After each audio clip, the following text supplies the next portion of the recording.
In this video, I want to share with you a really simple, yet also really quite challenging and disrupting strategy or technique for improving the health of our liver and spleen. And I'm using those words within the context of a Chinese medicine understanding, so not just the physiological organs, but all the associated processes that go along with those things: frequencies, processes, elements, dynamics.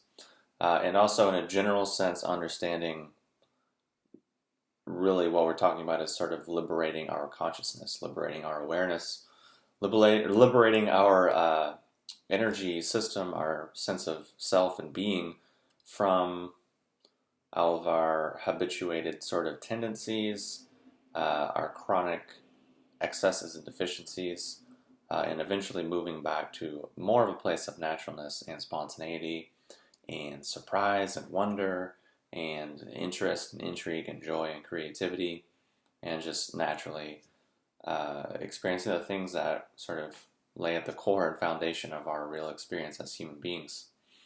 And the first thing to really get in touch with, and really the most important thing, is to develop an awareness around the fact that you and I and all of us, we have been standardized in our thinking and in our approaches to the world. And the way we've been conditioned to think, the way we've been conditioned to feel, across the board. This is what I'm talking about as a very baseline kind of programming and a kind of sort of logic that shows up in religion, science, spirituality, health, relationships, whatever, because it's way down here. It's basically our operating system.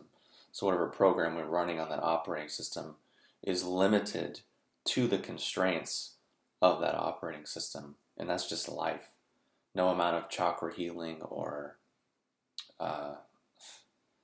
mantras or blessings or invoking of spirit guides can change these obvious facts.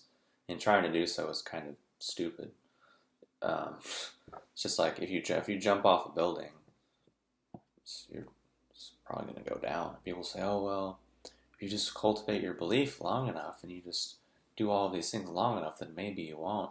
It's like, yeah, maybe not, but is that really even like worth your fucking time and energy? Like, as a human, is that really that useful and rewarding? No one cares.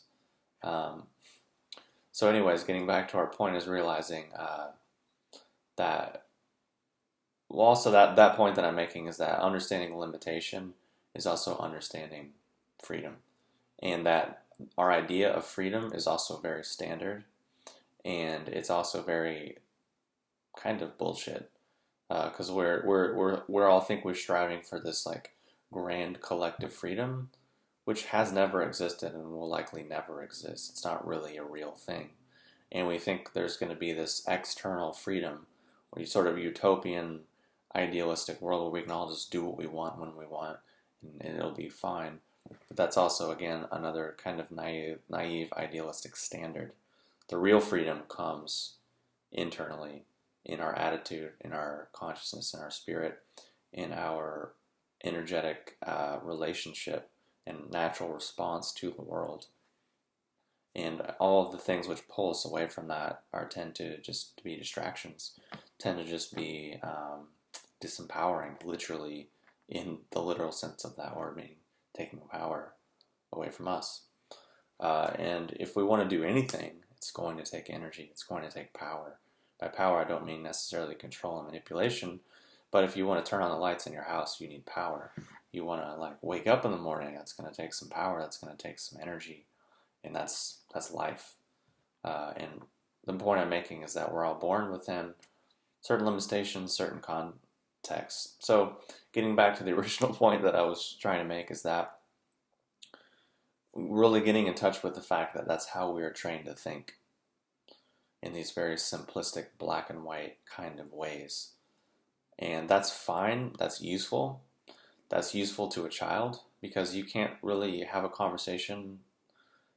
I don't know, maybe that's also just wrong because I haven't really hung out with that many kids lately, and I don't have kids of my own, so I don't know. Maybe I'm wrong in this. But the assumption is that, in the justification is people give very simplistic, generic answers to kids because it helps keep them safe. It might not be true, really, but it's like a useful tool to keep them safe and to help them grow. And then when they're more mature, then they can realize that that was just a tool and that was just kind of a facade.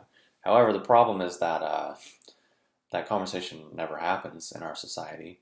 No one necessarily comes to us and says, hey, so all these conventions and all these standardizations that we gave you and we told you that if you didn't do, you would die and no one would love you, those are actually just like conventions and standardizations to like help you conform and be safe and be a cog in the machine, but they're actually like not, it's like not the real thing. But that's kind of the conversation we're trying to have, and what I'm trying to get you into in this long-winded thing is having an awareness that that's how you're trained to think, and believing in the idea that somehow like there's like conversion is like a thing, where like, oh well, I was born and I was a Christian, but now I'm a pagan, or I'm gonna get married and I'm kind of like no religion, but in order to get married I'm gonna convert to Judaism, or I was a sinner but now I'm saved, or I was this but now I'm that. This idea that that's even like a real thing. And that's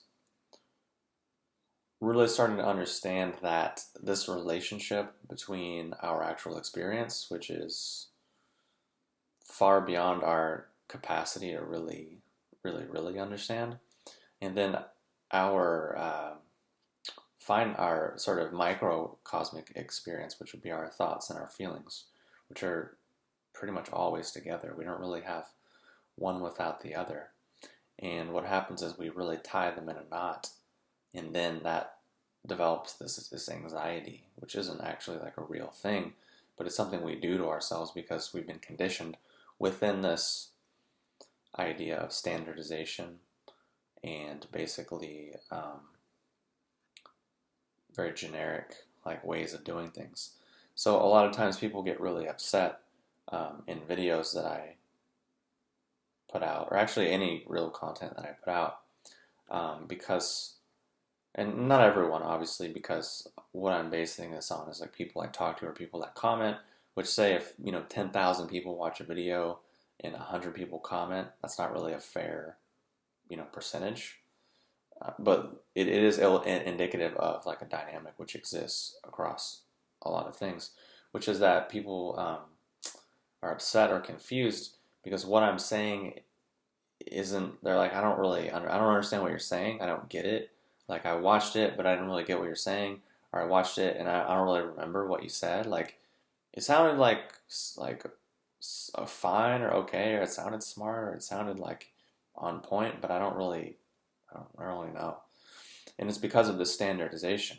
They're coming from one standard, which means like I'm talking about the Dalai Lama or something, right? People are like, oh, it's the Dalai Lama. He's he's this like compassionate being who's kind of like Jesus, and like he just travels the world and he's like spreading Buddhism and like love and compassion, and he's like this great figure. And then if I make a Facebook post saying, yeah, the Lamas ruled Tibet for 1,000 years feudalistically and enslaved at least half of their population, tortured and maimed and imprisoned people, put people into slave labor, and they ruled for this long. They did these things, and sure, they talk about all this compassion, but they never actually built like public schools. They never actually like provided any kind of infrastructure or anything for like the people that actually lived in their country.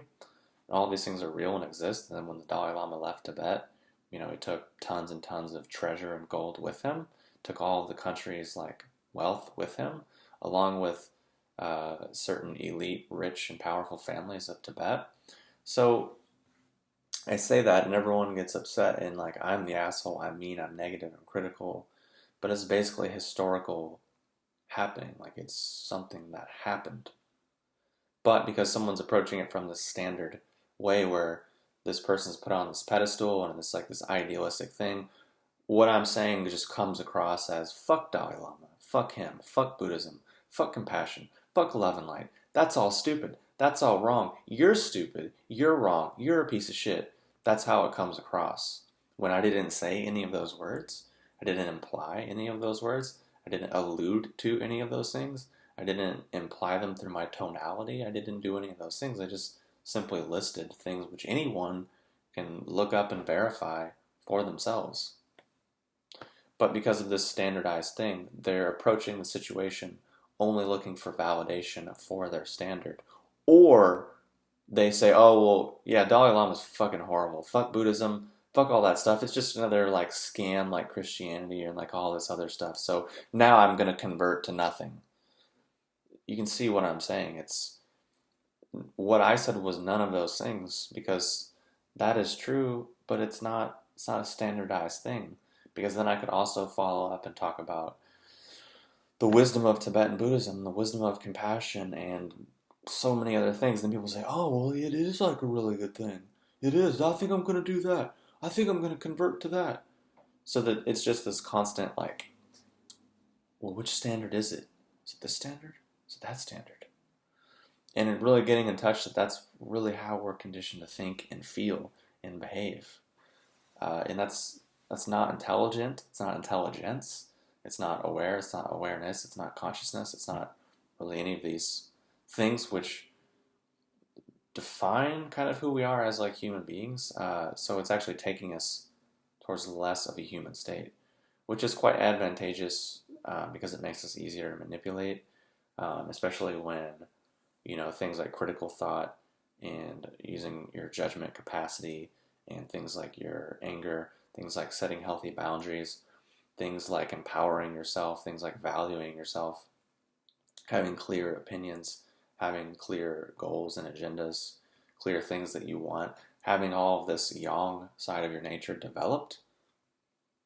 It's evil, it's bad, or it's just only done in ways that are excessively selfish at the expense of other people, which again is another example of our generic and standardized and commodified, homogenous ways of doing things, which relates to not only limiting our consciousness, limiting our experience as human beings, limiting our love, limiting our joy, really putting a huge damper on our whole experience, which leads to anxiety, depression, digestive disorders, allergies, blood pressure things, heart issues, because it creates a strong sort of disharmony between our spleen and our liver.